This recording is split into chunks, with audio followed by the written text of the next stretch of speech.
Chapter 3. It was a night in late September, I think. We'd had Esther for only a few weeks. I was at the computer, Derek was cooking dinner. We usually ate dinner around 7 p.m. I'd always have the TV on in the background when Derek cooked, but I'd sit close by at the dining room table with my computer to keep him company, while Seinfeld or King of the Hill would be rambling away in the background. The dining room overlooked the kitchen, separated by a counter, but otherwise they were right on top of each other. So I'd sit there where we could talk and I could see, hear, and smell everything he was doing. Fall was a pretty good time for real estate market where we lived, so I was fairly busy running around and getting new listings up before winter kicked in and things inevitably slowed down. Derek has an awesome eye for design and great style, so he's always been a huge help to my real estate business. He has helped me stage my listings, and we often discuss my feature sheets, the little flyer with photos for buyers to take when they view the property, and how they should be laid out. Another reason I think we make a great team. On this particular night, we were having breakfast for dinner, something every adult should do on occasion, because you can. I was at the dining table working on a feature sheet for a new listing. Derek was at the stove, Esther by his feet, wondering what he was cooking, just like a dog, as I said, and I was watching them both. Esther would always honk, squeal, oink, and wag her tail when we were cooking because she wanted some of the food.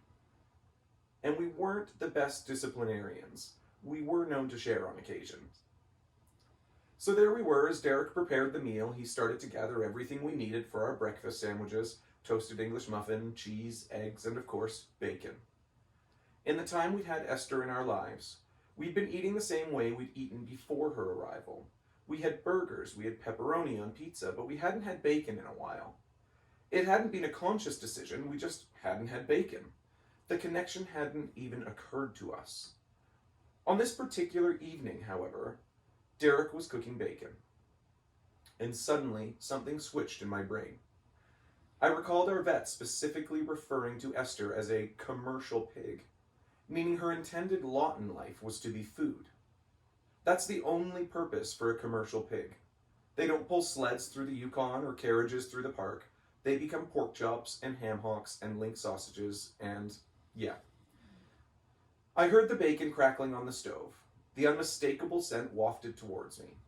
That smell, so wonderful to me, and let's be honest, to all carnivores, for my whole life up to that point suddenly smelled like something awful. I watched Derek cook, glanced at Esther's happy face, and took in the whole scene. Derek was looking at the stove and occasionally down at my sweet, happy, oinking Esther.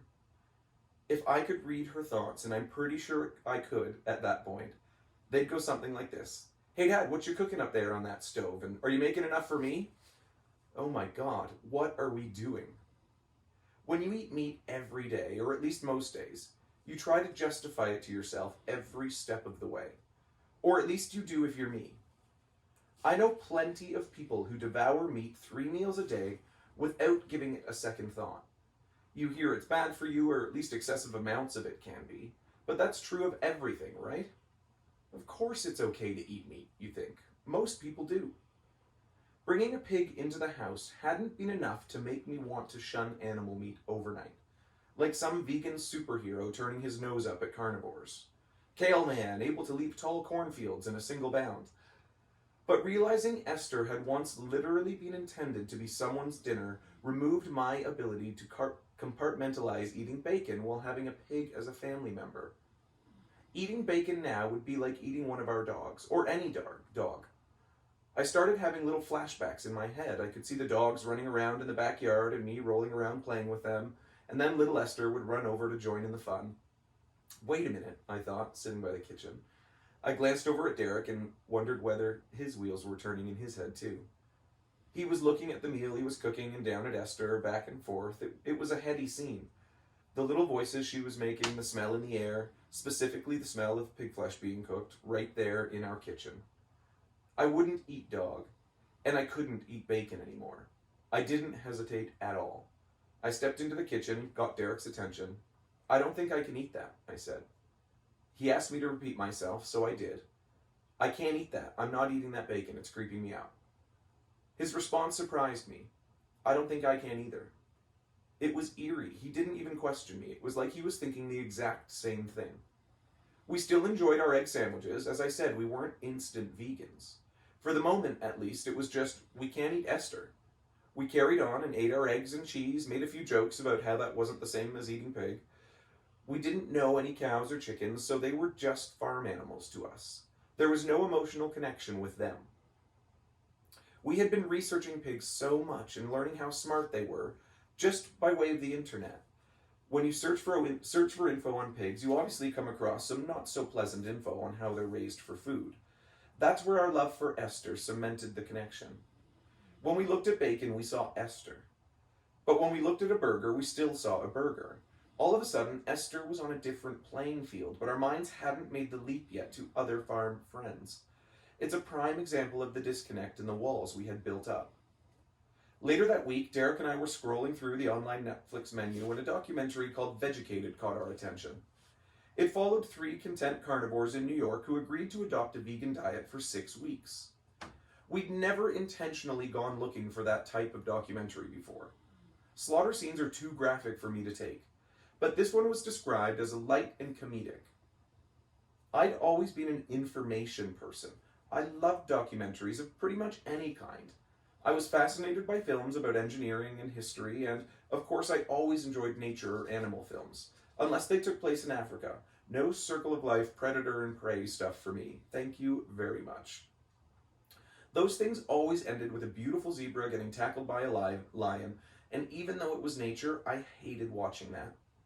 When the option to watch Vegucated popped up on our TV, all I was thinking was that it looked like something worth checking out. Derek wasn't even paying attention to what I was picking, which was typical. He had his nose in his phone to read emails, so I just hit the start button and away it went. But when Derek realized this wasn't one of the usual documentaries I enjoyed, films on building the Airbus A380 or how wind turbines were built in the North Sea off the Netherlands, stuff he didn't much care about, his interest was piqued. He put his phone down and started paying attention. By the end of that film, we had both begun to rethink our meat-eating lifestyle. From there, we watched other documentaries. Food Inc. was about corporate farming in America. Blackfish investigated the lives of captive killer whales. We learned so much about where our food comes from and how animals are treated. There were so many cruelties, even in the things we used to think were okay. I'd always thought I was a huge animal lover, but suddenly I felt very misled. I was angry about what we had been told, how we'd been made to believe they're just farm animals. I guess the information had always been there if we wanted to go looking for it, but we hadn't. It was too easy to just accept it and enjoy our carnivorous lifestyle. So that was it. Simple as that. No more meat for me. It was time to go full-on vegan, to put my carnivorous lifestyle behind me and learn to love the produce section. Okay, that's not true at all. Actually, as much as I wanted to stop eating meat from an ethical standpoint, there was one big obstacle in the way. I hated vegetables. To be honest, I still do. I could sniff out a sliver of onion in something and would pick around it to get rid of it. God forbid if I got one in my mouth and crunched it, the meal was over. I was the simplest of eaters. Take me to a fancy restaurant and it's wasted on me. I want a burger or the pasta. Sometimes I would actually eat at home before going to a restaurant because I knew I probably wouldn't like what was offered. Better to fill up before going out. Derek asked me whether I thought we should go vegan, and of course I hemmed and hawed. As a tried and true veggie hater, I had a lot of trouble wrapping my head around the idea. I like what I like. I was afraid of having to eat things I didn't like, or even worse, foods I had never tried before. It would all be new, and new food is scary. A lot of what you hear about vegan food was scary to me too. Couscous this, quinoa that. What the hell is quinoa and why would I want to eat it? Acai? I wouldn't even attempt to pronounce it. I knew I didn't want to eat animals and was finally accepting the fact that chickens and cows really weren't all that different from dogs and cats, or pigs, obviously, who also stood on the pet pedestal we had built. But now I had this chilling question bouncing around in my head. If I can't eat meat, what will I eat? I hate salad. I hate weird vegetables, which to me is most of them. What was left? Was I going to be stuck with seeds and nuts? Would Derek come home one day to find I had morphed into a bird? But I didn't say this to Derek. I eventually just said, sure, we can do it. I didn't want to be the one to stop us from evolving, so I made some small steps. I shifted my diet away from meat. It was no longer the bread and butter of my diet, if you will. Come to think of it, without meat, I ended up eating a lot more bread and butter. But I'd still have a burger here and there. Milk was also hard for me to give up. I always tried to find a way to make it okay, and I was pretty good at convincing myself of things. I always had been. But deep down, I knew I was trying to justify it to myself. The harder I worked to keep the blinders on, the more things kept sneaking into my line of vision. I wouldn't let myself get sucked in by industry marketing words like free range and grass-fed. I'd think, oh well, if it's a happy cow, it's okay to eat it. Or, those chickens lived in beautiful rolling green pastures and had awesome lives, so I can eat them now. And then there was my one big crutch, the one I held on to for months. They don't hurt the cow when they milk her. Oh my God, was I wrong. I'd always pictured milking a cow as happening on some beautiful farm on a lovely green pasture among rolling hills. Some sweet little Dutch girl with pigtail heads out to the with a bucket of milk. Old Bessie, poor old Bessie, probably wants to be milked. She's happy to provide milk for the family, and they love her for it. That's the story of milk, right? Once again, a little bit of learning goes a long way. From watching videos, I learned that cows on modern dairy farms are treated abhorrently. I started to find myself making comparisons I had never made before. I learned that human beings were the only species that drink milk after infancy. We're also the only species that drinks another species' milk. That's a bizarre thing to do. You hear jokes about how weird it must have been the first time somebody decided to milk a cow, and then drink it? Forget the guy. What about the cow? What do you think she was thinking? She was probably like, excuse me, what are you doing? Early in our vegan transition period, for lack of a better term, Derek and I would go to a party and eat whatever was there. We had our supposed justifications.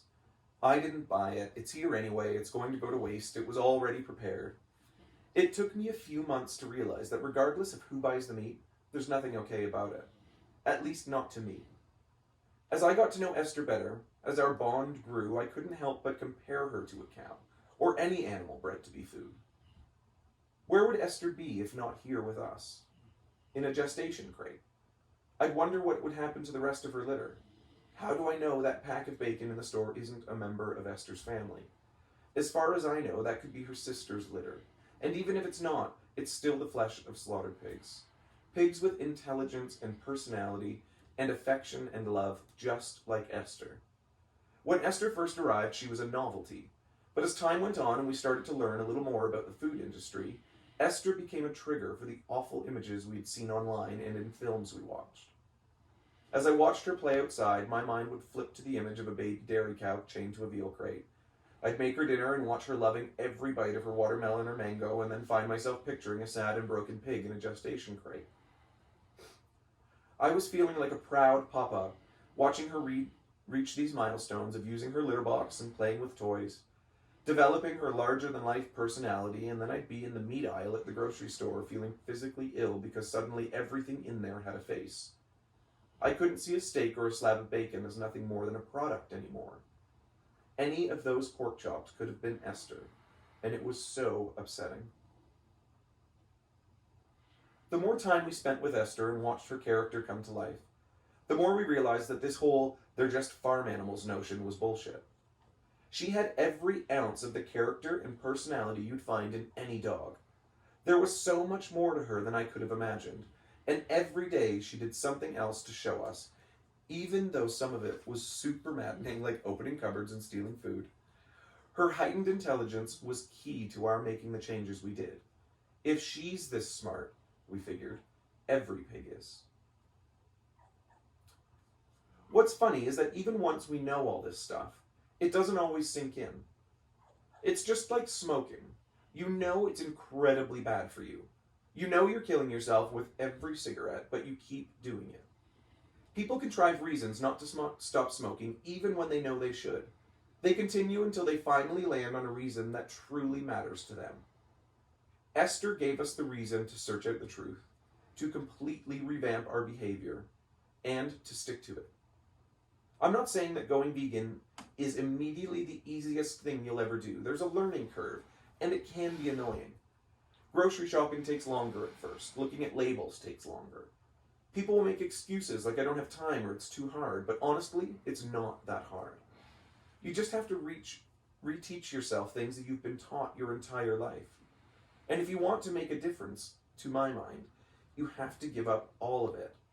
No meat, no animal products. And you know how hard this is for me to say.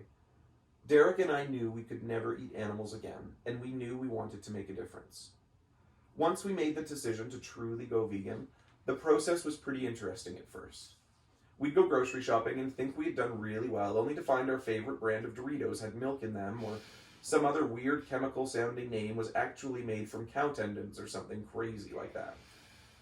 Giving up meat was relatively easy compared to learning just how many other things contain animal products. That's what really messes with a new vegan.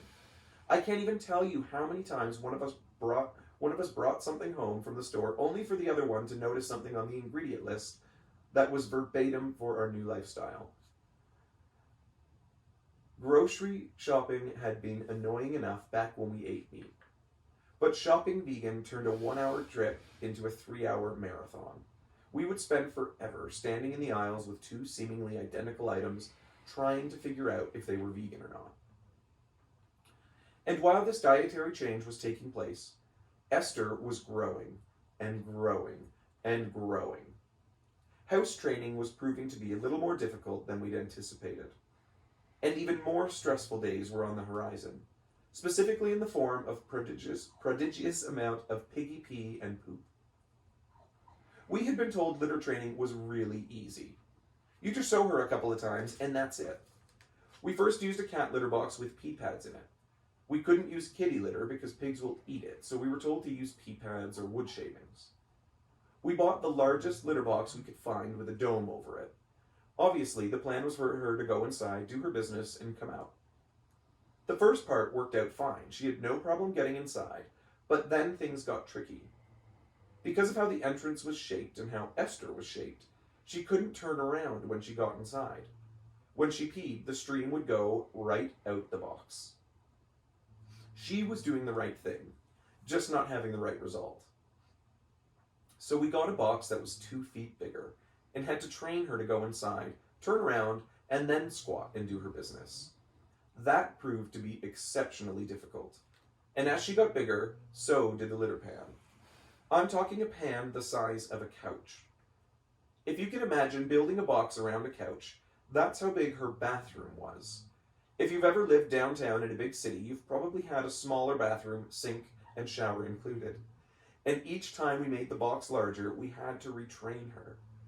We'd lead her in, she'd turn around and do her business. We lined the inside of the cage with old plastic real estate signs, and the base was a bale full of wood chips. As you can imagine, this was a nightmare to clean. And because the structure had a top on it, you couldn't just stand back and clean it with our version of a little litter pan scoop, or, you guessed it, a full-size shovel. No, you had to climb right on in there. It was pretty labor-intensive, and let's be honest, pretty gross. And we had to clean it no less often than every couple of days. At that time, I guess because she still was growing, she drank way more water than she does these days. In one visit to the water bowl, she'd drink about 3 gallons of water. That alone tells you how big a bowl we needed. Of course, her bathroom habits weren't exactly perfect during those learning stages, and 3 gallons of anything is a lot when it's coming out where you don't want it. We tried to recognize her needs and have the box available when she needed it. But we were all learning then. Accidents happened, just on an exponentially grander scale than if you were house training a kitten or a puppy. It was more like house training an NFL lineman, possibly 2. When Esther's bathroom spot, you couldn't even really call it a box at this point, more like a porta potty, reached its maximum size, we moved it down to the unfinished basement, and that's where it stayed. We created a playpen area there for when we had to go out because we couldn't trust Esther to be upstairs alone. Problem solved, right?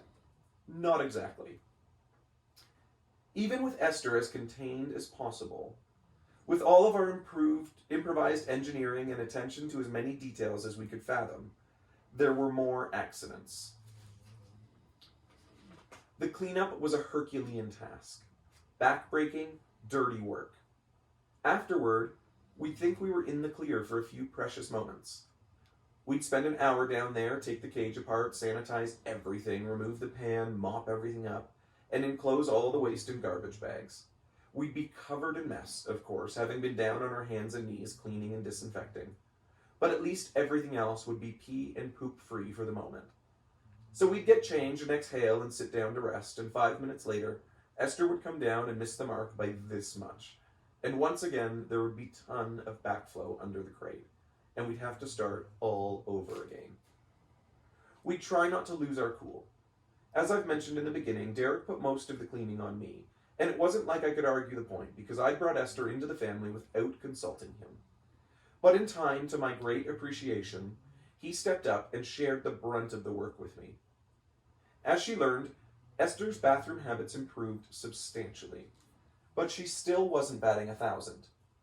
No matter how well trained we thought she was, every so often she'd wander into the living room, squat right in front of us, and release a flood. We'd immediately start screaming "no" in an instinctive reaction that often made things worse. Esther would realize she'd done something wrong, clench it off as best she could, and start racing away, pee spraying out as she ran from one end of the house to the other. And away we'd go with the rug shampooer running, washing machine churning, and tempers flaring. We'd put Esther downstairs in her pen because she'd been bad, and that was how we reprimanded her. As hard as it might be to believe, that wouldn't even be the end of it, because Esther would just start screaming. When Esther screams, she sounds like a jetliner.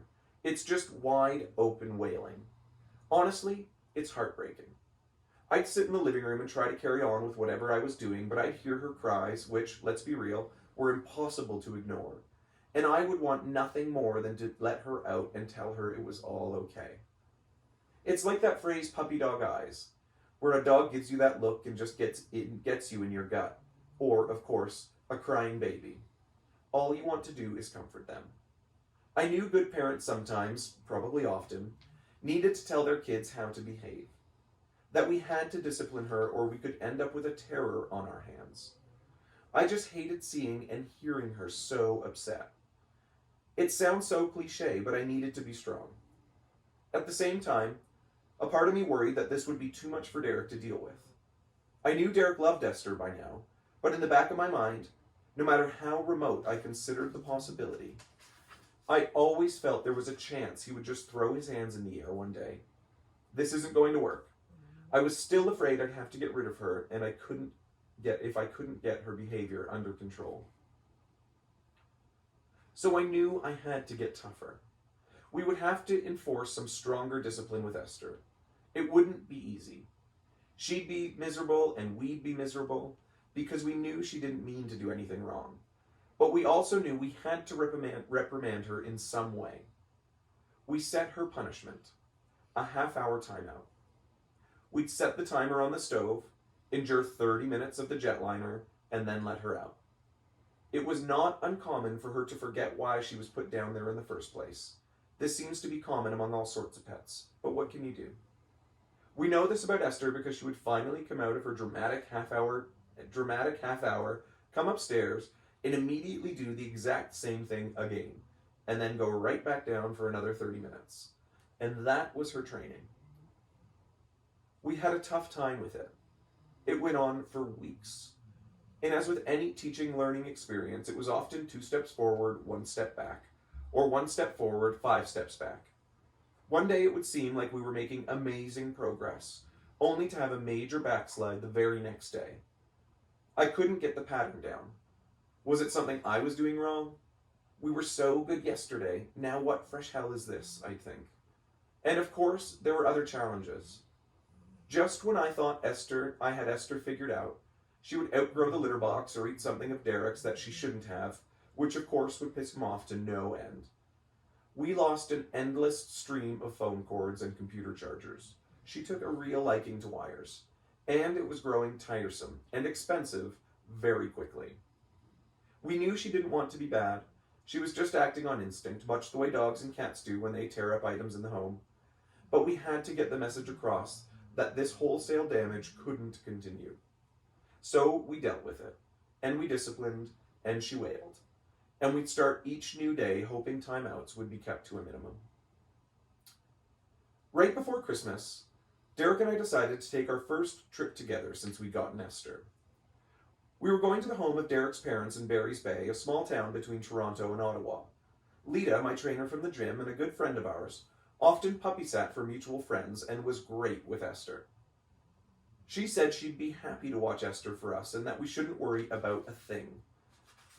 We were only going for 3 days and we knew Esther's bathroom would be bad, but of course we didn't expect Lita to clean it. We really needed some time away, so we agreed to let Lita watch the house. This was the first time we'd felt anywhere near comfortable taking a vacation since we'd gotten Esther. I say vacation, even though it was only 3 days, because our life had become so full of responsibilities that this was a vacation to us, and a desperately needed one at that. The 4.5-hour drive to Barry's Bay was uneventful, as was the visit itself at first, but at one point, Derek dropped a bombshell. He told me he thought we needed to get rid of Esther. I couldn't say I was completely surprised after what we'd been through, but nevertheless, it was incredibly painful to hear. I told him it would be fine, that we'd figure it out. In reality, all I felt was a sick feeling deep in my gut. I understood where he was coming from, but it ruined the rest of the trip for me. I worried that as soon as we got back, Derek would be on me to cast out our not-so-little girl. And I couldn't even let my brain start to ponder about what that would mean for Esther. The drive home wasn't exactly tense, but the Esther issue hung in the air. We didn't speak of it aloud, maybe afraid that would somehow jinx the peace, but we both worried about what we would find when we returned. I knew Esther could be a handful, but I had reasoned it out in my head the way you rationalize when you really want something like a couple of days away. She's been so good lately, it's just a couple of days. What's the worst that could happen? Never ask that, by the way. At times leading up to that point, I tried to let Esther have more freedom. While Derek was gone, I'd leave her out of her crate and then leave the house to do some errands. I'd make sure to get home before Derek, hoping I'd later have the opportunity to tell him how good she'd been while we were out.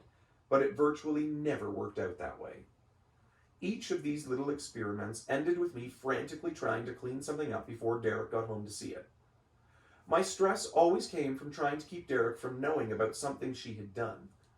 I needed to justify all the "I can do it, don't worry, she'll be awesome" lines I'd fed him at the very beginning. And I meant it when I'd said it. I just had no idea what the hell I was promising. On the drive home, my heart was in my throat the whole way. I was hoping for the best, not just for our sanity and for the pleasant fantasy of coming back to a perfectly kept home with 0 problems reported, but because I was nervous about what Derek would do if this little experiment was a bust. He'd opened the door to getting rid of Esther, and I didn't want anything to push her through it. I wanted nothing more than to walk in the house and find both a happy Esther and a happy sitter playing together in a perfectly kept living room. Maybe Esther in an apron, having learned to cook during our time away, just putting the finishing touches on a welcome home dinner. And then we got home and reality set in. The term that comes to mind is rock bottom. The house was a pit. Litter box shavings were spread everywhere. Every inch of the house smelled like urine. Scratch that, not smelled, more like reeked. Like with an unbelievable make your eyes water stink. It was a disaster. I felt sick to my stomach. I knew how badly this would play with Derek. The outcome wouldn't be good. I'd already secretly been having these moments where I questioned everything. Are we going to keep her? Did we do the right thing? How big is she going to get? She's ruining the house. She's ruining our life. She's ruining our relationship. Now, here we were.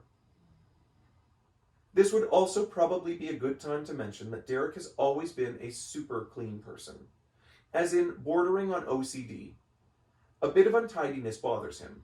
A mess gets under his skin. A huge mess is practically more than he can handle. And this was a mess like no other. This was such a mind-blowing departure from what our house and our life had been. I could see he was on the verge of tears, which crushed me. He didn't seem mad exactly, but clearly he was hugely disappointed. And of course, I was beside myself. I was partly upset because I'd let the house get so bad in such a short amount of time. But I was also embarrassed because now our house sitter knew exactly how bad it was and what we had to deal with. After shooting me an uncomfortable glance, she left us alone. I had done a fairly good job of hiding messes from Derek, but there was no hiding this. Derek and I walked around the house to survey the damage while Esther tagged along at our feet. No idea how close she was to being exiled. Her smile beamed and she was full of joyful energy and curiosity, just as always. But for the first time, I looked at her with uncertainty about what to do. I felt I was failing miserably, and she would be the one to suffer if I didn't make it right, and fast. Neither Derek nor I wanted our house to be a place where you'd walk in and get hit with a brutal wave of stinky animal smells, of course. But for Derek to walk into this after we'd come so far was just too much, even for me. You know, as a real estate agent, you deal with a lot of smelly houses. You never think your house will be the smelly house. I'm the guy who leaves a place and says, you wouldn't believe the shithole I was just in. Now, my home was the shithole, and not just figuratively. I didn't think I could be more mortified. Then I went downstairs. We'd been gone only 3 days. Urine was puddled on the floor, shavings were everywhere, and because the basement was unfinished, the urine had soaked into the porous wood and completely permeated the entire place. Derek grabbed some cleaning supplies and got down on his hands and knees in her pen. Everything he touched or moved was covered in urine. Her bed, her litter boxes, her toys, and now Derek. He had rolls of paper towels and cans of Lysol and deodorizer all around. As he would pick up paper towels and put them in a garbage bag, they would just drip everywhere. It was so gross. He had a mortified look on his face. I had no words, because no words could make this better. There was no simple, I'm sorry for this. I think we were both thinking what neither of us really wanted to admit. She had beaten us. In my heart, I knew this couldn't continue, and I knew Derek felt the same, but he also knew how I felt about Esther, and how upset I would be. I think he was hoping I would come to the decision myself. I'm sure if I'd gone ahead and been the one to say enough is enough, to make the call to get rid of Esther, Derek would have swiftly agreed. It was a somber experience. I kept going upstairs to check on Esther while Derek stayed in the basement. I looked at her, wishing she and I could just talk like people. Wishing I could explain how she was on the way to peeing and pooping and rutting and wrecking her way out of our home, her home. I tried sending her brainwaves. When you're desperate, you'll resort to anything. To let her know this was getting dire and she needed to clean up her act. During one of these trips upstairs, I had my first meltdown. I was looking at Esther, but my mind was on Derek. The man I loved was in the basement, up to his elbows in urine. And it really was all my fault. I sat down at the top of the stairs looking out at the backyard and I just started sobbing. I felt completely hopeless. Leading up to this, I'd many moments of secretly crying when Derek wasn't around. Because I'd taken on the brunt of the cleanup chores in the early days, there were times I totally lost it. I tried to keep a brave face because I didn't want Derek to see me freaking out. I was terrified that if Derek saw me feeling so overwhelmed, that would be reason enough for him to say she had to go. And I couldn't lose her. The thought of losing Esther was unbearable. I kept going upstairs and down for about an hour while we cleaned her pen. When it was done, we went upstairs and sat on the couch. Neither of us said anything. I was too scared to speak. Too scared to give an opening to what was surely going to come next. Then Derek turned to me and I could see it in his eyes. The genuine fear of broaching the subject we both knew had to be tackled. The sadness of someone who now loved her as much as I did. What are we going to do? He asked. As soon as it was out there, we both started to sob. Things had been escalating for so long. We'd both been hiding how we felt about it. I wasn't the only one who'd been crying in private somewhere. Now I find out he had been too. But in that moment, we came to a conclusion. We have to get rid of her. I curled up in a ball on the floor, bawling like a baby. Shelby came over and laid next to me, and one of the cats climbed on top of me. Derek joined me on the floor, both of us crying, with all the animals crowded around us. I don't know how long we were there. I just know it felt like someone was dying. Here's the funny part. Not funny ha-ha, obviously, but funny unexpected. That point, that lowest of lows, was exactly what inspired us to keep Esther.